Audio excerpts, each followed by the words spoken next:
Il est minuit, la journée commence. Le tango, c'est comme une maladie. On y tombe à cause d'une faille et on ne peut bien s'en prendre qu'à soi-même. Une nouvelle lubie, ont dit mes amis, s'ils avaient su. Réveil à Buenos Aires. La fin de soirée est trouble, je n'ai aucune idée d'où je me trouve. Sofia, rencontrée la veille, me propose de me déposer après son cours de tango. Je m'entasse avec ses amis dans une camionnette. Je ne comprends pas tout, mais ils ont l'air gentils. Surtout Lucho, un joli brun qui rit et parle fort. On arrive et je me demande ce que je fais dans ce gymnase décrépit, ce club Sunderland avec des inconnus qui apprennent une danse d'un autre âge. Leurs parents les ont traînés là et ils ne quittent plus les parquets depuis. Dans une salle à l'étage, tout le monde marche religieusement en cadence. Les gens sont extrêmement concentrés. Enfilées à contre-cœur, les chaussures que me tend Sofia me donnent l'air d'un héros. Une dame en robe à fleurs avec une canne se lève parfois pour nous montrer un nouveau pas, puis retrouve sa chaise et son maté, nous regardant à peine. Elle corrige les plus anciennes. Je suis. Impossible de marcher en arrière avec les talons, ni de suivre la ligne tracée au sol avec du gros scotch blanc. Je bouche la circulation et les filles me dépassent agacées. Au bout d'une interminable heure, les élèves se mettent par terre.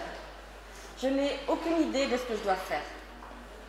Soulagée, je reste sur le côté tandis qu'ils se mettent à travailler des tours, des figures avec leurs jambes. Un petit vieux presque bossu s'approche et me demande doucement « Tu parles espagnol ?» Je grimace pour lui dire « Un peu. »« Comment tu t'appelles ?»« Nora. » Il sourit. Il n'a presque plus de dents et il prend un tic-tac. « Allons-y » et il ouvre ses bras. Heureusement, personne ne me regarde, je pense innocemment. « Allons-y donc !» Il me regarde éberlué, mes bras maladroits autour de lui. c'est comme ça que tu prends un homme. Le ridicule de la situation commence à me gêner. Sur talon, je fais presque 2 têtes de plus que lui. Vexé, je recommence avec un peu plus de conviction. Je m'ennuie, il dit. Il commence à me gonfler, ce petit vieux. Mon intensité ressemble à de la colère.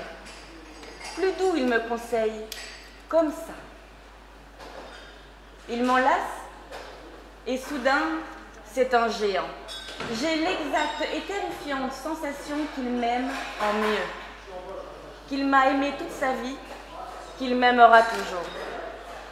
Ce grand-père vient de me montrer comment tenir un amant. C'est tout de même très perturbant, mais il sourit avec ses chicots et me pousse vers un grand dadais aussi dégourdi que moi. Marcher ensemble, et il ne me dit plus rien pendant des mois. Je serre les dents, me faisant écraser les pieds en silence. Un ancêtre qui ne ressemble à rien, avec une tête de comptable et une affreuse chemise marron, m'a prise dans ses bras. Personne ne m'avait jamais tenue comme ça. Je ne m'en remettrai jamais et je lui en voudrai toujours. Les débuts sont une période bénie dont on déchante vite. Quand on commence, on danse tout le temps, surtout avec tout le monde et surtout le premier venu dans un plaisir constant. Au risque d'être taxées de snobisme, les bonnes danseuses acceptent rarement les invitations de parfaits inconnus sans les avoir vus au préalable. Elles regardent ailleurs, prennent leur téléphone, défont leurs chaussures. Novices, trop heureuse d'être demandée, on se précipite avec ravissement. On se sent comme la reine de la soirée à être si sollicitée. Mais, passé le premier effet chair fraîche, on ne comprend pas pourquoi on reste désormais vissé à sa chaise. Poisson vite pourri, dédaigner des filles et ignorer des hommes lassés du nouveau jouet, la plupart des danseuses arrêtent écœurées. Les plus fières ou les plus folles prennent la mouche et, butées, humiliées, furieuses contre ce milieu et contre elles-mêmes, commencent à travailler. Elles multiplient les cours, pleurent en cachette dans les toilettes, rentrent chez elles la rage au ventre après des soirées épouvantables, mais reviennent le lendemain à la première heure. Elles ne lâchent rien. Ce sont elles, les futures milongueras. Pour les hommes, c'est plus simple. Les débuts sont horribles, mais ils le sont tout de suite. Les voilà, directement abandonnés pour les anciens du bal qui se font ainsi mousser un peu de frais. Ils enseignent n'importe quoi, n'importe comment, à de pauvres filles ébahies en bloquant tout le monde et se taire encore un peu plus dans la catégorie des autruches du tango, ces éternels débutants qui ne progresseront plus jamais, douloureux, raides, inconfortables. Les maestros avérés ou prétendus, eux, étendent leur terrain de chasse, tandis que les tangueras bien installés aiguisent leur regard de mépris ou leur prochaine perfidie. On regarde les danseurs évoluer péniblement, pensant pour la plupart masquer leur piètre niveau par de nombreuses figures maladroitement exécutées. Des ventilateurs, des hélicoptères, des machines à laver. Ceux qui dansent mal depuis longtemps n'en ont aucune idée. C'est désespéré. Dire qu'il y a des gens qui commencent le tango pour se faire des amis. Ensuite, les nouveaux en quête de reconnaissance du milieu deviennent particulièrement enthousiastes et souvent fatigants, voulant montrer que ça y est, ils font partie de la bande. La volonté d'intégration à un groupe qui par définition ne veut pas de vous est toujours un peu pitoyable. Les jeunes danseuses, après quelques essais tragiques, trop ratés, trop serrés, trop courts, exhibent fièrement leurs premiers vêtements achetés à prix d'or dans un festival qui était inévitablement génial. Les jeunes danseurs se mettent, eux, à faire photographe ou DJ, lèvent les yeux au ciel quand passe poème à parce que c'est un tube, et assènent d'impossibles vieilleries des années 30 à longueur de soirée durant lesquelles on s'ennuie ferme pour qu'ils puissent étaler leur nouveau savoir. Mieux encore, ils se mettent à donner cours. s'attirant les foudres de tous ceux qui ont pour la plupart commencé comme ça quelques années seulement auparavant. L'autre solution, la plus directe, c'est de décrocher une relation avec quelqu'un du milieu, accédant par l'infaillible promotion canapé au cercle restreint des habitués les plus en vue. Dire qu'il y a des gens qui commencent le tango pour aider leur couple.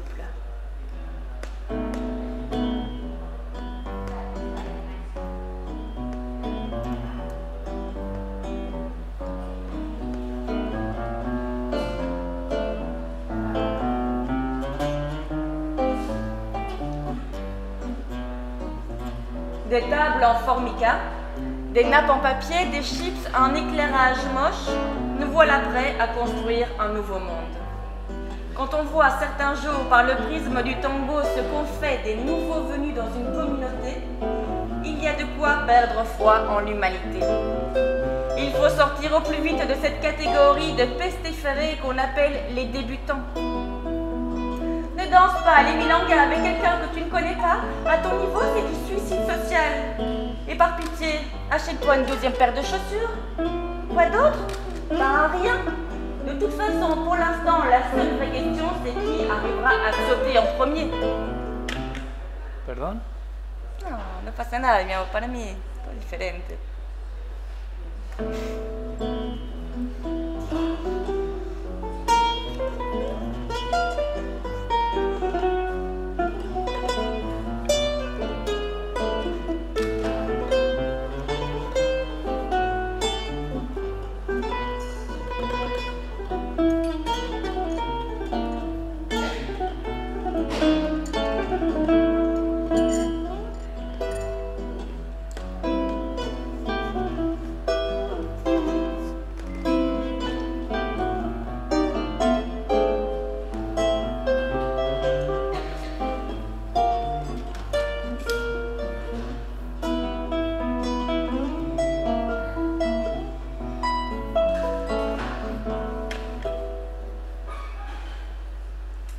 Il est minuit, la journée commence. Une sieste, un dîner et quelques heures plus tard, nous voilà attablés avec nos amis et nos habitudes. Un peu plus traditionnel, le club où nous nous rendons le mardi possède le meilleur parquet de la ville, bien patiné sans être glissant. L'air conditionné fonctionne, les tables ont de jolies nappes et les serveurs viennent régulièrement s'assurer que nous n'avons besoin de rien. Personne ne s'agglutine au bar en hurlant, on fait peu de commentaires salaces au passage de ses petits camarades sur la piste. Les tenues vestimentaires tendent vers le respectable, il y a même du papier aux toilettes et chacun regagne sa chaise à la fin de la banda. Bref, c'est tout à fait civilisé. J'aime ces milongas où l'on sent encore un peu de poids. Le poids du pays, le poids de l'histoire, des chansons et de la vie des gens, le poids du tango. La moyenne d'âge change au fil de la soirée, ainsi que le niveau. Question de principe, les bons danseurs n'arrivent jamais tôt. Jambes et cœur d'or, Rosario est déjà sur la piste, adorable en robe beige aux rebords dentelés noirs et chaussures satinées. J'aime voir comment sa frimousse diurne et son air sérieux se transforment au contact du tango. Une terrible sensualité émane de toute sa peau au premier mouvement, dangereux comme son parfum de fleurs blanches, bien capiteuse. Elle a cet enlacement, le bras en diagonale dans le dos de l'homme, très à la mode depuis quelques années. Peu de danseuses le maîtrisent néanmoins. La plupart d'entre elles se démettent le bras pour de légitimes questions de style, mais se désaxent ou appuient lourdement sur leur partenaire. Les rares à posséder cet abraceau de serpent rendent les hommes fous. Et Rosario en fait incontestablement partie. Son travail de pied, par contre, n'est pas des plus raffinés, mais la solidité de son rapport au sol fait oublier tout le reste. À chaque pas, elle plante tout son corps dans la terre et se tient là, bien droite, guerrière campée sur sa chaussure jaune à petits nœuds, comme si elle disait à l'autre « Moi, je suis là. Et toi ? Allez, viens me chercher. Qu'est-ce que tu as dedans ? Oui, toi là. D'où est-ce que tu meurs ?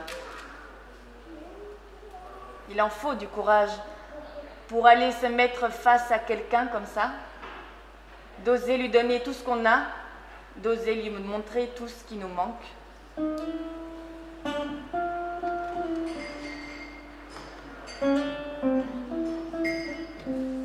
Entre tu amor y mi amor, entre ton amour et mon amour, debe existir la verdad. Il doit bien y avoir la vérité. Santiago me regarde. Lui aussi veut continuer notre petite tragédie sur De Angelis. Je ferme les yeux et cherche un peu d'air à travers le spasme de ma gorge. Une bouffée m'envahit, un mélange de musique et d'amour, de plaisir et de misère, un sentiment à la fois doux, un peu douceâtre, comme une odeur du matin, et très éloigné du bonheur.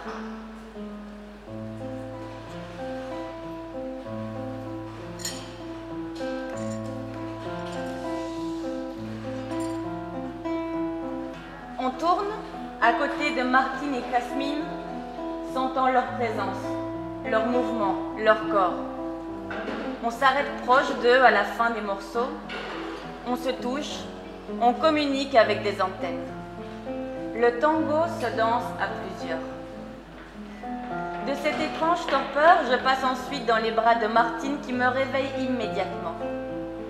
Les premiers malaises de notre relation oubliée, j'ai toutefois du mal à spontanément m'entendre avec lui. Son tango est exigeant, saturé d'informations que je ne saisis pas toujours, très brut, presque violent, contrastant avec un abrasso d'une extrême douceur. J'ai déjà entendu des filles le comparer à un gâteau chocolat noir caramel, et je serais d'accord s'il était fourré au piment de Cayenne. Je dois me calmer, rester alerte pour percevoir ces 1000 signaux à la minute dirigés ultra précisément avec le torse. Son intransigeance m'excite et m'agace à la fois. Il m'empêche de partir dans cet excès de langueur, de mollesse arrondie auquel je m'abandonne trop facilement. Quand j'arrive à me connecter à lui, je sens qu'il déplie tout mon plexus solaire avec le sien, comme si un tunnel se créait entre nos deux corps. Par le coup de poing le plus amoureux du monde, il ouvre un trou noir dans mon cœur qui aspire malgré moi tout ce qu'il a à me dire. Il me laisse toujours vidé avec une sensation de trop peu, de j'en veux encore. Je n'atteins jamais la plénitude avec Martine. J'en redemande sans arrêt et cette faim m'exaspère. J'ai l'impression qu'il ne me prend jamais. Il se met debout face à moi et me laisse venir contre lui. Me laisse venir plus encore, comme si je devais pénétrer dans son corps. Et là seulement, quand je fais partie de lui, il m'attrape et se met à bouger. Comment être à la fois totalement présent et suffisamment absent? Respirer sans partir, aimer sans étouffer. Tu as besoin de lui, mais tu es indépendante, Marcel Angeles. Le problème, c'est que je me perds dans Martine. Sa danse me dévore, je cherche de l'air, je n'arrive plus à exister. Si tu es moins, je suis plus. Si tu es plus, je ne suis pas assez. Et si tu es trop, je ne suis plus.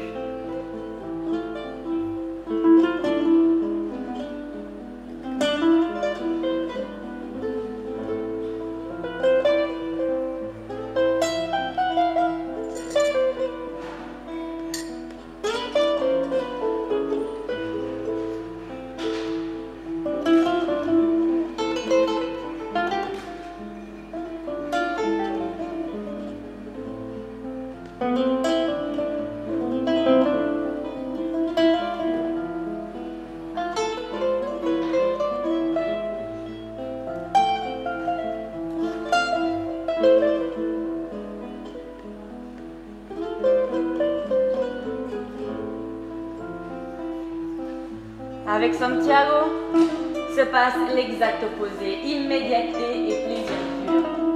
Cet homme danse comme il respire, sans aucune idée de la mesure de son talent. Je suis au bon endroit, dans ses bras, au bon endroit, dans le sol. Ses pas anticipent mes désirs, je lui inspire les suivants, le tango absolu. On se donne tout d'un coup, sans aucune question.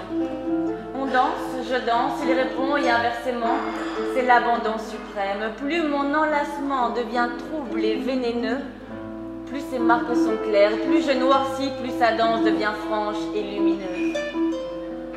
Il m'accueille, sans concession pour me pousser plus loin, me montrer des endroits dont je ne connaissais que les limites. Je lui parle fumerie d'opium et empire d'essence. Il me répond bateau de pirates et désert sauvage. Puis nous y allons ensemble. Et après, coule longtemps dans mes veines un liquide doux et brillant, de l'or fondu.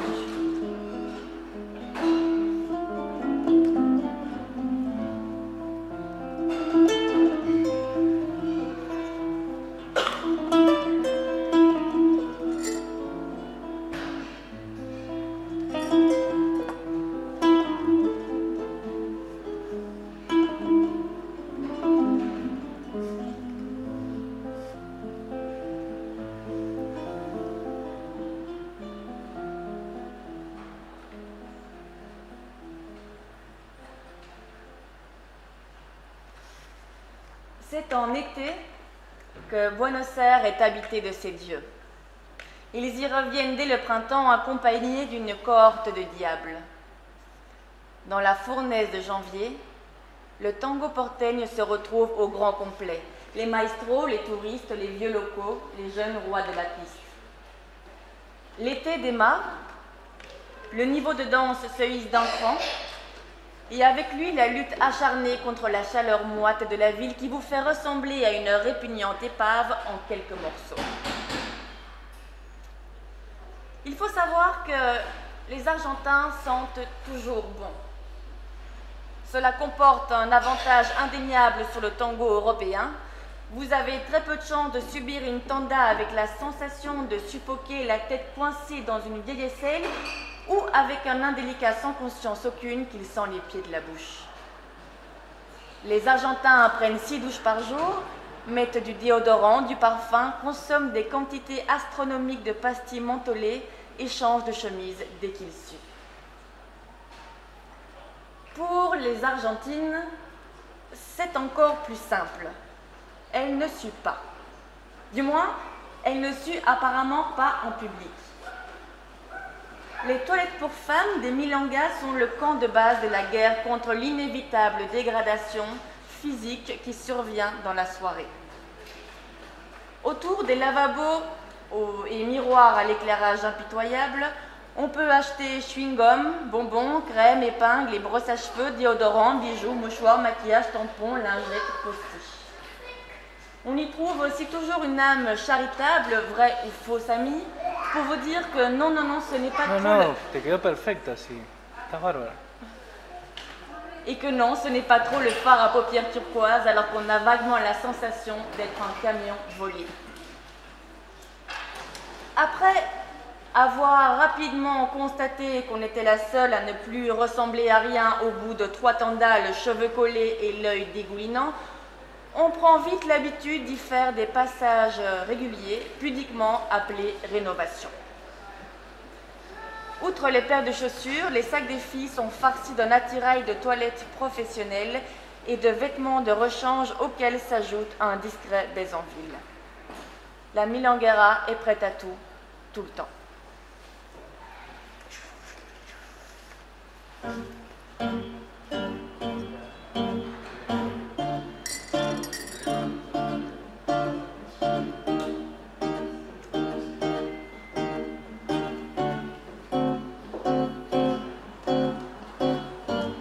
J'ai dansé. Qu'est-ce que je pouvais faire d'autre? J'ai dansé ma rage, ma culpabilité, ma passion perdue et ma tristesse. J'ai dansé le désespoir, la solitude, la terreur des loups la nuit et de la maladie qui me ronge.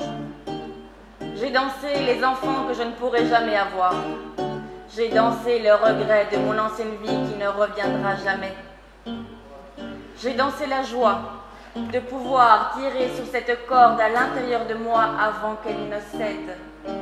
J'ai dansé à me faire mal parce que j'avais trop mal sinon. J'ai dansé la fin de l'amour. J'ai dansé ma peur de mourir. Le teint hâve, mes yeux se sont cernés du noir violet des pleurs et de l'épuisement. Aujourd'hui, je danse encore comme une bête bientôt crevée, abrutie de musique et de bras. Cette vieille guerre entre Eros et Thanatos s'est finalement incarnée, un jeu de massacre un peu cruel aux règles changeantes. Je me sens rongée à l'intérieur. Ma peau, indemne, douce et parfumée, est la surface d'un monde terrible, d'une guerre de tranchées longue et dégueulasse.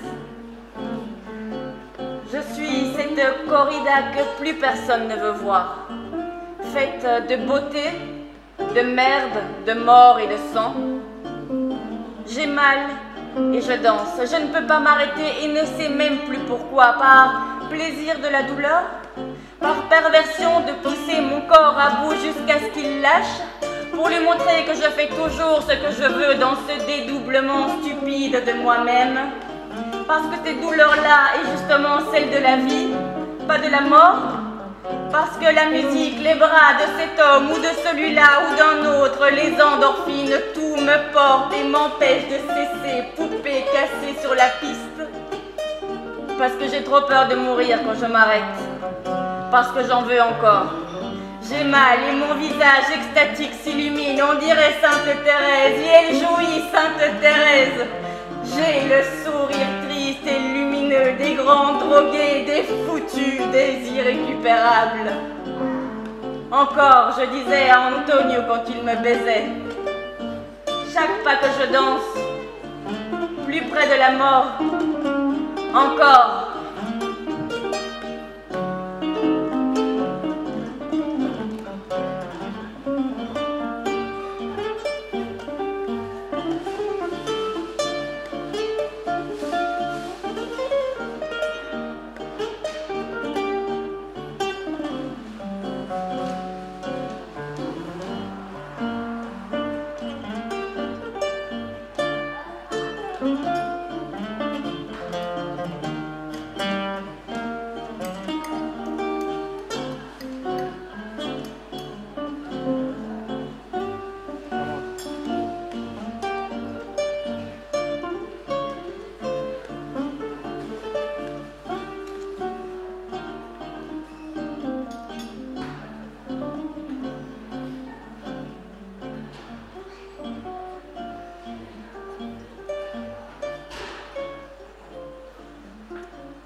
Encore. Voilà, c'était la lecture d'extrait de ce livre, Les poupées sauvages, par Claire Deville, qui se trouve là derrière. C'est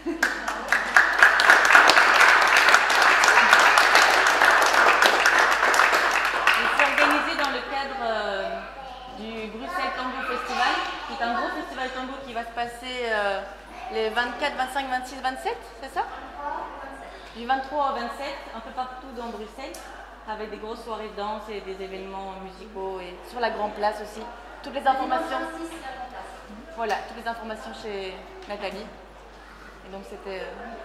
Et à 6 h, il y a des gens qui vont danser ici pour ceux qui veulent rester.